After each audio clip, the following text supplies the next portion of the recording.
truth is usually a little hard to deal with. But some are harder than others. Welcome to WatchMojo.com, and today we're counting down our picks for the top 10 movie characters we didn't want to die. Do you know what I wish? I wish I had a dad. For this list, we've looked at those big screen characters that met the most untimely of ends. To be in contention, the character has to have definitely died. I have failed you all. Appearances in some form of afterlife are okay, but full-blown resurrections are not. And, obviously, major spoiler alert. We cannot stress this enough. I wish I could be there to walk you down the aisle. But I'll look in on you from time to time, okay, honey? Number 10. Rufio! Hook. Rufio! As Peter Pan's replacement, Rufio has some rather big shoes to fill. You are the Pan. The leader of the Lost Boys 2.0, he's been presiding over Neverland while Peter swapped his green smock and tights for the life of a grown-up. Kill the lion! Kill the lion! Though a reputable rival for this film's titular captain, Hook has just one maneuver too many for a crazy-haired hero. It looks as though Rufio has his enemy cornered, but in the end, he is the one skewered. Looky, looky, I got hooky. His end was swift, sad, and so not a happy thought. Dad, I'm sorry. Number 9. William Billy Costigan Jr., The Departed. Wow, what is this, a citizen's arrest? Blow me. The Grim Reaper lurks throughout this entire scene, but he strikes just when we least expect him to. No one knows who you Just fucking shut are. the f*** up! I'm a sergeant in the Massachusetts State Police. Who the f*** are you? When Leonardo DiCaprio catches Matt Damon on a Boston rooftop, it would seem as though this Scorsese mobster flick is about to be granted its happy ending. Watch what happens. How naive we were to think that justice would prevail. Costigan gets the criminal to the elevator, but as he counts down the floors, he counts away the last seconds of his life. Just f***ing kill me. A shot to the head is not what he or we wanted at all. You don't stop this fight. No matter what. Number 8. Apollo Creed, Rocky IV. No matter what. We certainly didn't want this guy to die, but by the time his lights actually did go out, it would probably have been more cruel if he'd lived. In the ring with Ivan Drago, there's nowhere to hide, nowhere to run, and no hope of remaining in one piece. A patriotic Apollo Creed refuses to throw in the towel though, or at least he refuses to let Rocky do so.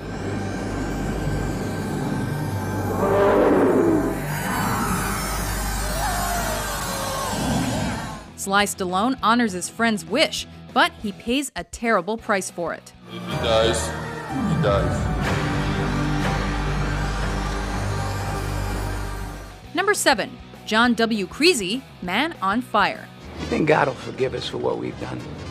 There's an honorable death, and then there's this. Creasy's an ex-CIA agent haunted by his past. You think they'd hire a drunk or has-been? He has little to live for except the 9-year-old PETA played by Dakota Fanning, whom he has been hired to protect. Unfortunately, the girl's kidnapped while on Denzel Washington's watch. Cue an hour and a half of hell-bent, revenge-ridden violence. No sé, güey. No sé.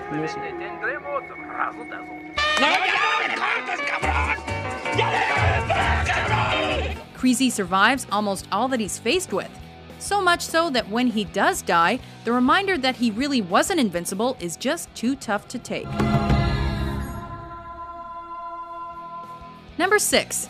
Gwen Stacy, The Amazing Spider-Man 2. Gwen, stay there. In many ways, the archetypal damsel in distress, and in many ways not. Gwen Stacy is Peter Parker's love interest, but she can more than look after herself without Spider-Man's help. This is between you and me. You want to fight? Fight me. Let her go. In fact, it could be that the web-slinger does her more harm than good. She's often caught between Spidey and an NYC supervillain, and when the Green Goblin turns up, it's one monster too many.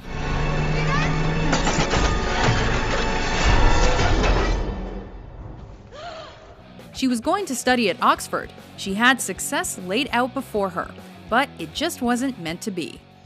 Good. Hey. Number 5. Sam the Dog, I Am Legend.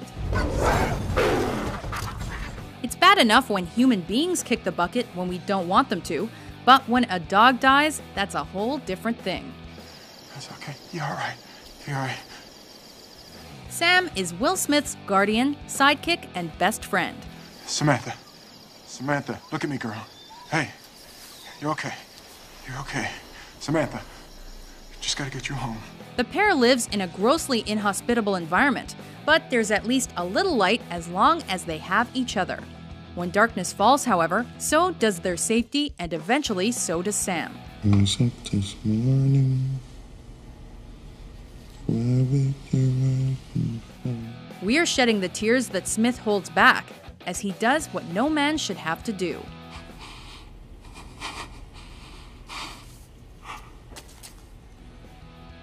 Number 4. The Terminator, the T-800, Terminator 2, Judgment Day. I know now why you cry. But it's something I can never do. The ultimate anti-hero, when the Terminator shuts down permanently, it doesn't matter that he's a machine. It only matters that he'll be motoring no more. There's one more chip.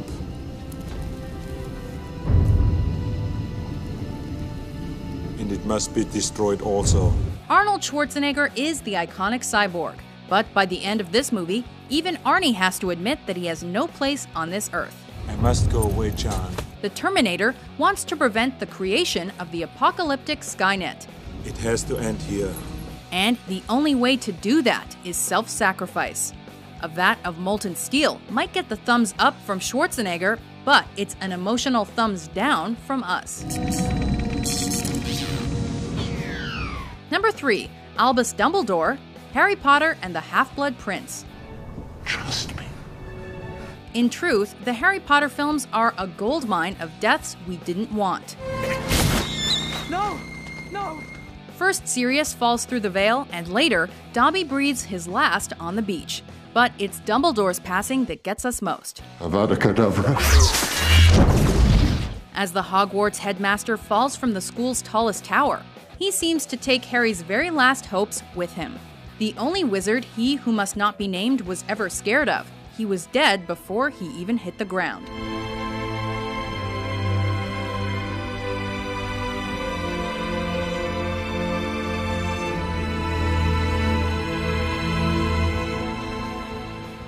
Number 2. Harry Stamper, Armageddon. Get in there!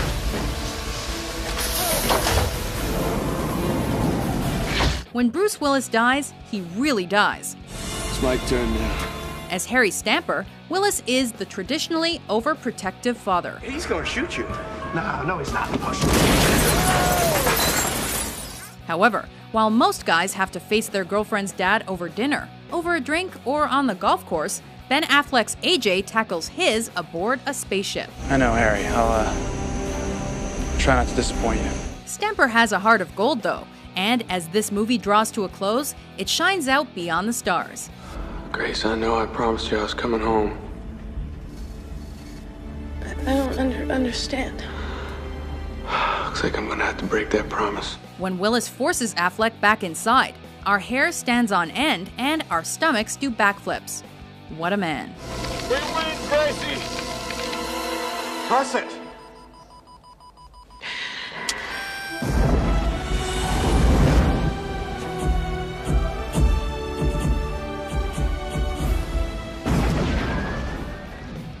Before we unveil our top pick, here are some honorable mentions.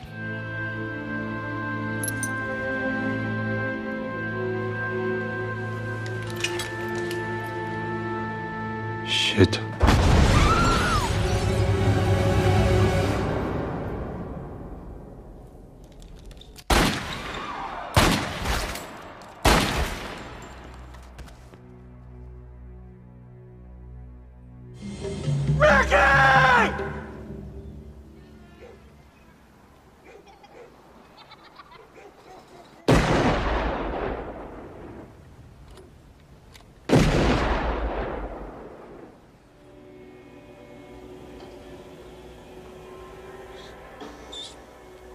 Stay gold, pony boy.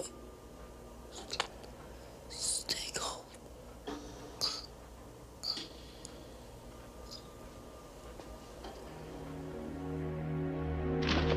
Go! Go! Oh no! Oh! Oh God! Oh God! Oh God! Number 1. John Coffey, The Green Mile. You go on kill a raping baby killer twice. Capital punishment is a thorny subject, and this adaptation of Stephen King's novel provides a particularly painful insight into it. Roll on one. John Coffey's on death row, but he doesn't deserve to be. Do you have anything to say before sentence is carried out? I'm sorry for what I am. Played by the late great Michael Clark Duncan, Coffey is bound for the electric chair, but he shouldn't be there. Don't put me in the dark. I was afraid of the dark. Tom Hanks has to give the order, and we're all willing him not to. For a second, we think he won't, and then he does. Well, on two.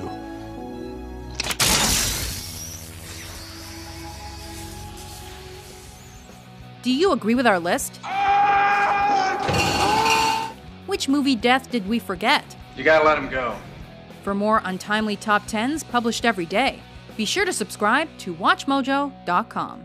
Well, my conclusion is, hate is baggage. Life's too short to be pissed off all the time. It's just not worth it.